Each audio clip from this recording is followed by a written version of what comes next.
On a coutume de dire que les trains et la gare de Donges se situent au milieu de la raffinerie.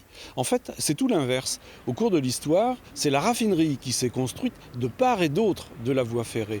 D'un côté de la clôture, on travaille avec des combinaisons, des instruments spéciaux, et de l'autre côté de la clôture, on peut venir prendre le train habillé en tous les jours, comme vous et moi.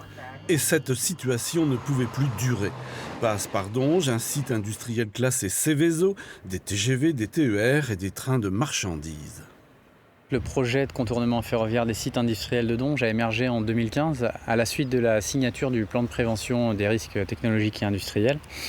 Parce qu'on est à Donges concerné par des zones Céveso seuil haut. L'objectif, c'est de s'éloigner au maximum des zones dites de danger, notamment concernées par les effets de surpression.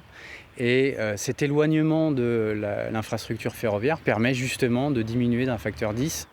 Le chantier se déroule sur 4500 mètres, traversant une zone Natura 2000 pour laquelle il a fallu mettre en œuvre des compensations.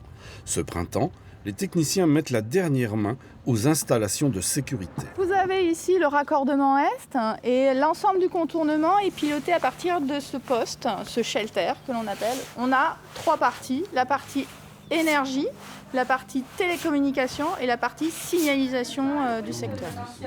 Dans quelques semaines, le chantier sera presque terminé. Presque, car le raccordement de cette ligne nouvelle devra attendre la fin de septembre pour rejoindre définitivement la ligne ancienne. Pour pouvoir raccorder les travaux du contournement sur le réseau ferré national, il faut interrompre les circulations ferroviaires, donc de la circulation voyageurs pendant une longue durée de 14 jours et ainsi terminer les travaux, donc c'est-à-dire terrassement, voies, ballast, caténaire, etc. Faire les essais et obtenir l'autorisation de mise en service par l'établissement public de sécurité ferroviaire. Durant ces 14 jours, des autocars remplaceront les trains et le 7 octobre, après 22 heures, le premier train passera vers Saint-Nazaire.